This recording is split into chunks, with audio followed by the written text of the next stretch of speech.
Hai, jumpa lagi di channel YouTube saya. Channel yang ngebahas masalah aplikasi pinjaman online dan masalah-masalah yang ada di dalamnya. Di video kali ini kita akan ngebahas masalah bagaimana caranya supaya kita bisa keluar dari circle pinjaman online atau yang biasa kita sebut dengan lingkaran setan. Sebetulnya untuk menyudahi hutang piutang kita kepada siapapun itu, ya tentu solusinya cuma satu, yaitu dibayar. Hanya saja terkadang kita kan kondisinya sedang berada di titik rendah atau bahkan titik terendah di hidup kita, dimana biasanya kita punya banyak uang, kemudian kita mengalami sebuah kekaraman atau sebuah kondisi yang jauh dari bayangan kita, seperti ya tiba-tiba aja kita nggak punya uang. Dan dari kondisi inilah biasanya memang kita melihat sebuah peluang atau sebuah solusi ketika kita melihat sebuah iklan di media sosial tentang aplikasi pinjaman online, dan kemudian karena kondisi kita pada saat itu memang sedang tidak memungkinkan untuk meminjam kepada kerabat, kepada teman, atau bahkan kepada lembaga keuangan lain, atau mungkin difaktori karena memang kita udah punya hutang duluan ke pihak yang tadi saya sebutkan. So, aplikasi pinjaman online dijadikan alternatif atau dijadikan sebuah solusi untuk mendapatkan uang secara cepat. Dan sangat banyak dengan adanya dorongan tersebut, kita sebagai peminjam itu nggak memikirkan kembali ke depannya ini seperti apa, dan kedepannya kita bisa membayar atau enggak. Pokoknya yang ada di dalam pikiran kita pada saat itu adalah bagaimana supaya kita bisa mendapatkan uang dengan cara yang cepat, tanpa kita memikirkan seperti apa besok ketika tagihan itu datang. Dan biasanya juga ketika tagihan itu datang dan kita sedang tidak punya uang, maka alternatif yang akan kita tempuh selanjutnya adalah dengan cara membuka kembali pinjaman di aplikasi-aplikasi pinjaman online lainnya untuk menutupi hutang kita pada satu aplikasi pinjaman online yang tadi yang belum kita bayar. Jika ini berlanjut dan terus-menerus dilakukan, kita akan terjebak. Di sanalah titik kita akan terjebak pada aplikasi pinjaman online.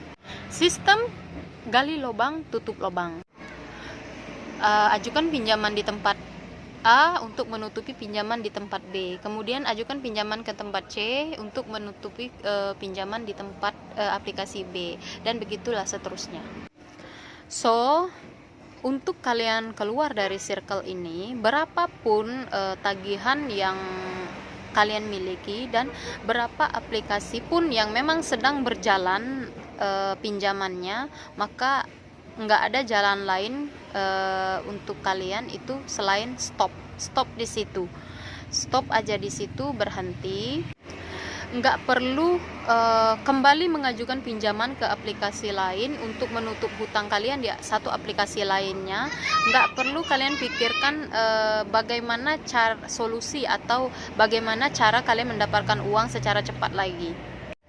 Hal yang paling jitu kalau menurut saya, jika memang benar kalian mau keluar dari lingkaran setan ini ya, adalah dengan cara bicarakan baik-baik kepada DC yang menghubungi kalian, baik dari telepon maupun WhatsApp. Lebih baik kita memikirkan bagaimana kita mendapatkan uang dengan jalan yang lain, dengan cara yang lain.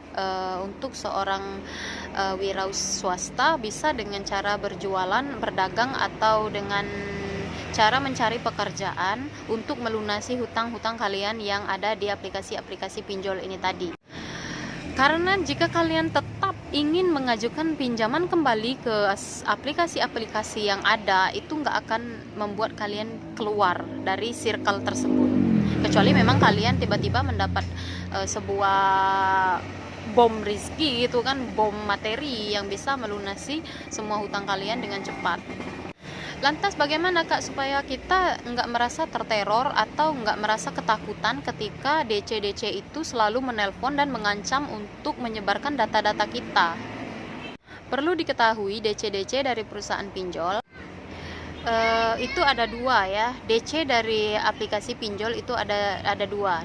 Jadi DC dari aplikasi pinjol legal dan DC dari aplikasi pinjol ilegal. Untuk menjadi penguat hati atau pegangan kalian ya, perlu aku sampaikan bahwasannya DC dari aplikasi pinjol ilegal itu kerjaannya memang ya cuman memaki-maki, mengata-ngatai, menagih dengan kasar, dengan ancaman, dan itu memang ciri khas dari mereka karena memang mereka ilegal. Mereka nggak akan mematuhi ketentuan yang diterbitkan OJK bahwasannya cara protapnya menagih hutang kepada nasabah itu nggak boleh mengeluarkan kata-kata kotor, bahwa kata-kata kasar, caci makian, dan bahkan bersikap atau melakukan perbuatan kasar itu nggak boleh ya dari peraturan OJK.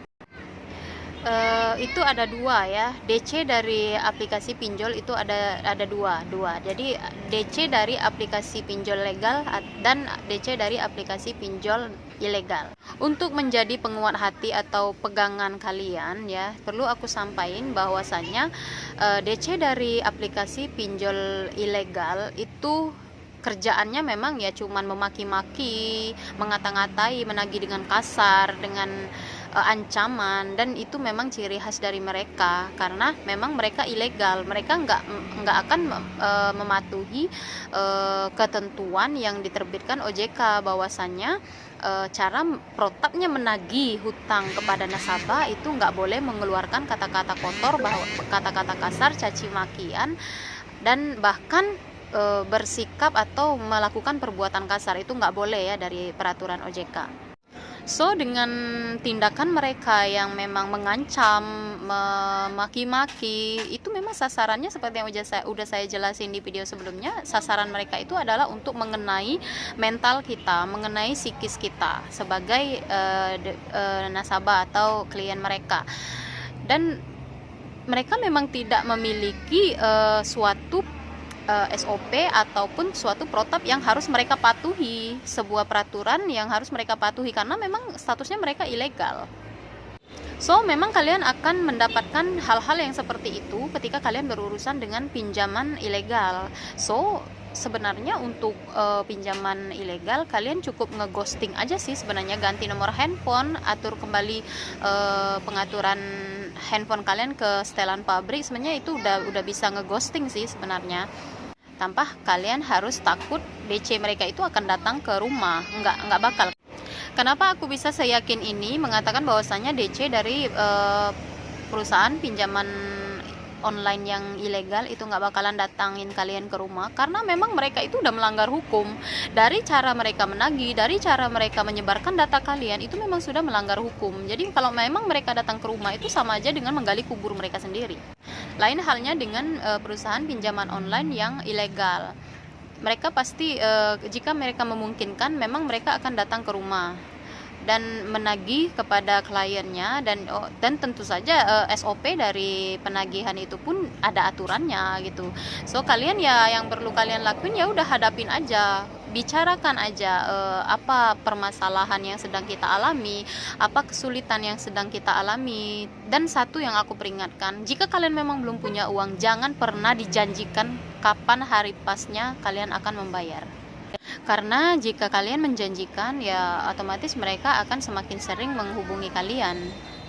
Tapi bukan berarti memang kalian mangkir ya, bukan berarti memang kalian gak ada itikat baik. Tunjukin aja itikat baik kalian seperti apa, bahwasanya kalian sedang berusaha, kalian sedang berjuang untuk selesai dari hutang ini. Dan untuk sebuah kondisi tertentu, perusahaan pinjaman yang legal ini biasanya akan bisa diajak bernegosiasi tentang pokok pinjaman misalnya, atau tenor, atau mungkin dari pinjaman 1 juta kalian akan diberikan solusi misalnya mencicil seminggu sekali atau 2 minggu sekali gitu. Dan inilah ya ciri dari aplikasi pinjaman yang legal. Mereka akan berdamai gitu kepada kliennya, bagaimana solusi terbaik untuk perusahaan mereka dan kepada klien. Nah, kenapa saya memang menyarankan untuk berhenti sekarang, untuk stop sekarang tanpa melakukan pinjaman yang baru atau melakukan pinjaman lagi kepada aplikasi-aplikasi yang pernah kalian gunakan untuk menutup hutang kalian sekarang. Karena jika memang kalian berurusan dengan aplikasi pinjaman online yang legal, mereka nanti akan mengadakan mediasi untuk mencari solusi terbaik bagaimana caranya supaya hutang kalian bisa dibayar, baik dengan cara perpanjangan tenor ataupun dengan cara pembayaran pokok saja. Maka dengan begitu kalian tentu akan lebih tenang, mental kalian juga akan lebih sehat, dan kalian pun juga akan lebih merasa fokus untuk menghadapi hari-hari ke depannya tanpa selalu diteror dan ditekan oleh DC-DC yang ya kita anggaplah yang nggak ngotak gitu cara-cara mereka menagih.